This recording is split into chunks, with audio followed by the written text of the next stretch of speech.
जो महिलाएं किसी की नहीं सुनती।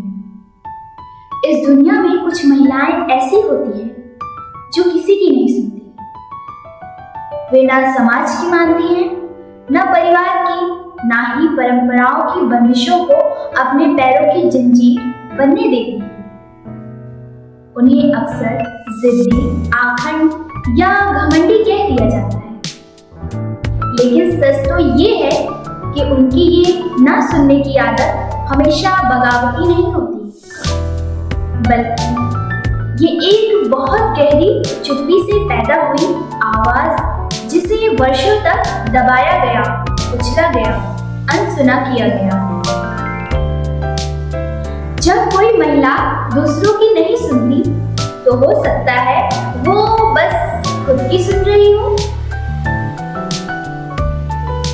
या वो स्त्री है जिसने बहुत बार दूसरों की सलाहों को आजमाया, दूसरों के कहे रास्तों पर चली, लेकिन बार बार खुद को कहीं खोती गई।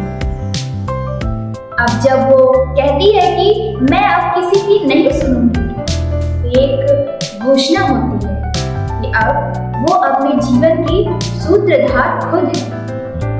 ये जिद नहीं, आत्मनिर्भरता है। ये विरोध नहीं, आत्मसम्मान है। इस समाज में महिलाओं को हमेशा आज्ञाकारी, विनम्र और सुनने वाली होना सिखाया गया है।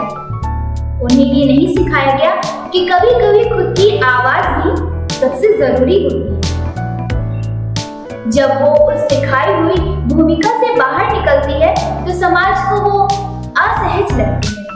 लेकिन क्या कभी हमने ये सोचा कि शायद वो इसलिए नहीं सुन रही क्योंकि वो थक चुकी है खुद को साबित करने से, सही साबित होने से, सबको खुश रखने से। शायद वो अब उस जगह पहुंच गई है जहां उसे किसी की मंजूरी की जरूरत नहीं। जो महिलाएं किसी की नहीं सुनती वे हमेशा बुरी नहीं होती, वे डरपोक भी नहीं होती, वे उस हिम्मत की जीती जागती मिसाल होती है जो हर स्त्री के भीतर कहीं सोई होती है। वे सीख चुकी होती है कि सबसे पहले खुद को सुनना जरूरी है, क्योंकि जब तक वे अपनी नहीं सुनेंगी तब तक दुनिया की कोई भी बात उनके भीतर नहीं टिकेगी।